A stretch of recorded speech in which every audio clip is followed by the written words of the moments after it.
We've all inherited loads of bad traits from our dad.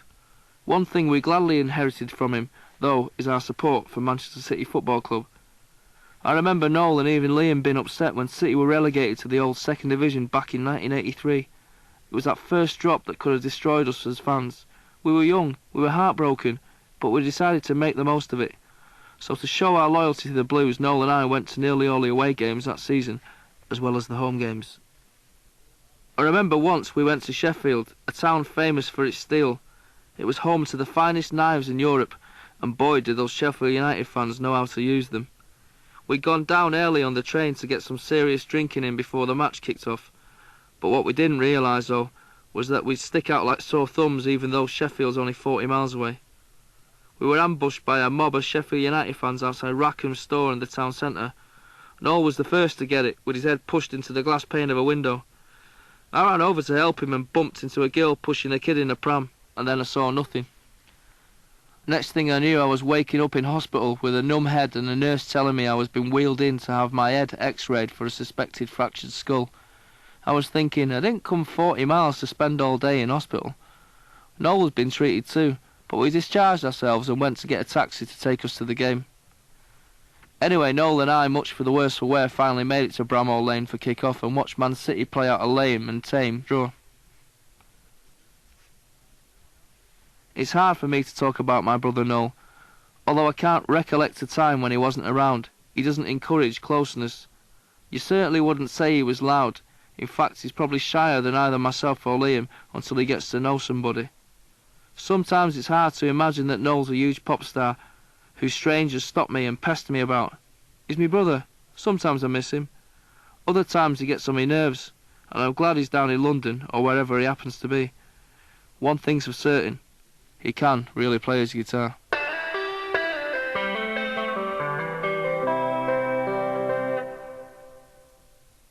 Noel used to go to lots of gigs when he was quite young. I remember him going to see Adam and the Ants with his girlfriend when he was about 13 or 14 at the Apollo in Manchester, and going with her to see the Sex Pistols film, The Great Rock and Roll Swindle. As he got older, he was always keen to meet other musicians and wished to be recognised by them for his talent. I think that's why Noel likes to hang out now with Paul Weller and people like that. Noel, Liam and I were constantly competing with each other in every way you could think of. Noel and Liam still are. Recently Liam turned up at my mum's house in Burnage with Patsy Kensit and showed me his £30,000 Bristol car. They only make it a year, and although it was a 1981, it was very impressive. What do you reckon, Bod? Better than Noel's Rolls Royce? I just thought, good on you, Liam. Pity neither you nor Noel can drive. Noel was a keen follower of the local band scene in Manchester. He had been a huge Smiths fan. He bought each single on the day it came out and went to see them play at the GMX with New Order, The Fall, and some other Manchester bands in that one-off from Manchester with Love concert in 1986. He even got Morrissey's autograph through our Auntie Anne, who worked at the same Bupa hospital where Morrissey's dad was a porter. He loved Morrissey and certainly bought his first solo album, and he thought Johnny Marr the coolest guitarist in the world. He'd spend hours in his bedroom playing his Smiths records, playing along with them, learning Johnny Marr's riffs. His favourite was the instrumental track on the B-side of the single Panic. It was called The Dre's Train. He drove us mad with that one. The Smiths and Johnny Marr really were crucial in helping Noel make up his mind that he was going to play music for a living. He'd done some taping and jamming around in Burnage. For a time Noel used to hang out with Paul Barsley. Before Paul played guitar and sang with Manchester band Molly Arfed, and more recently Wireless, he and Noel had a little five-pieced outfit called Fantasy Chicken and the Amateurs. Noel and Paul Barsley took it in turns to write songs and sing, although I remember Paul Barsley saying he once criticised one of Noel's guitar riffs as sounding like a cat crawling up an alley. Noel first met Graham Lambert of the Inspiral Carpets at the International 2 Club in Manchester. It must have been fate, because that was where, 25 years earlier, my mum had first met our dad, only then it was called the Astoria. It was the 29th of May 1988, and Noel was out celebrating his 21st birthday. The gig was James and the Stone Roses. Not a bad bill. Noel just got chatting to Graham about gigs and playing the guitar. Graham invited him onto the guest list for the next Inspiral Carpets gig, a week or so later. In July 1988, the Inspiral Carpets released a 12-inch EP, Keep the Circle Round, on Playtime Records, which was a big success. When Stephen Holt, the lead singer, left the Inspirals, It was big news in Manchester.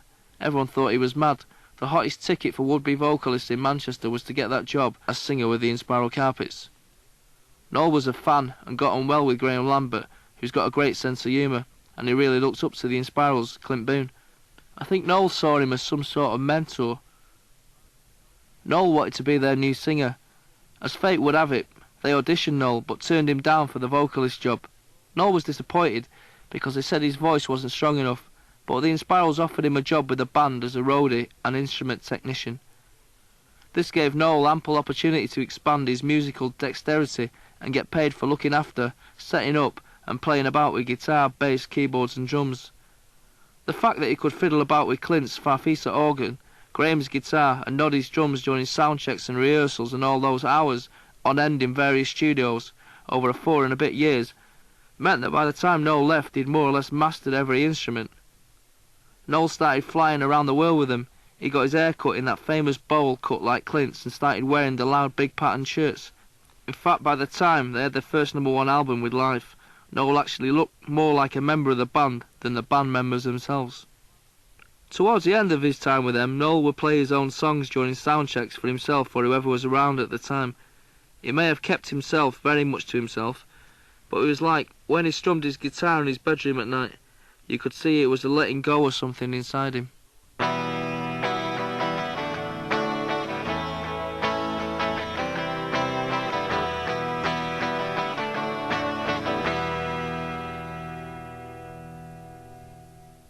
For the most part, Noel loved his time with the Inspirals, going to Europe, Japan and America, and being involved with a band who went on top of the Pops and played to 8,000 people at Manchester's GMX on 3 separate occasions. The place where our mum had worked when it was the old Central Station, and she'd just arrived in Manchester from Ireland. It was a buzz for him, as it would be for any 20 to 21-year-old. The Inspirals eventually sacked Noel around October '91, just before their last American tour. He had his own ambitions, and they felt his heart wasn't in the job anymore. It hurt Noel's pride to get the bullet from them, and he bristled about it for a good while. I think he realises now that he'd have done the same thing. Liam never liked guitar music or guitar bands. He thought they were all twats. Then when he was 17, he really got into the Stone Roses, albeit about 2 or 3 years after everyone else in Manchester. After Inspiral Carpets, the first gig our Liam went to was the Stone Roses at Spike Island in the summer of 1990. Liam loved everything about the Stone Roses, and they in turn got him into the Beatles. Most of all at that time, Liam loved Ian Brown. It was there at the Stone Roses gig, I think, that he decided for definite that he wanted to be in a band. In particular, to be the singer in a band, to be Ian Brown. That whole Manchester music explosion was the reason for Oasis. Liam's opportunity came when a local band called The Rain sacked their lead singer. I knew several guys out of The Rain. Paul Arthurs, Bonehead, always seemed to be in bands, and I'd seen him around for years carrying his keyboards under his arms, going to rehearse with whatever band he was in at the time. I didn't know Paul McGuigan, Gwigsy, the bass player, but I knew Tony McCarroll, the drummer, who was from Levenshulme. The line-up was Chris Hutton on vocals, Paul Arthur guitar, Tony McCarroll drums, and Paul McGuigan bass. They played a few inconspicuous gigs, including upstairs at Squire's Wine Bar in Disbury, but they were going nowhere. Then Chris Hutton left. Liam saw this as his big opportunity. He'd already modelled himself to look like a young Ian Brown. He even sang like him in the early days. Liam got in touch with Bonehead, Gwigsy and Tony and arranged an audition.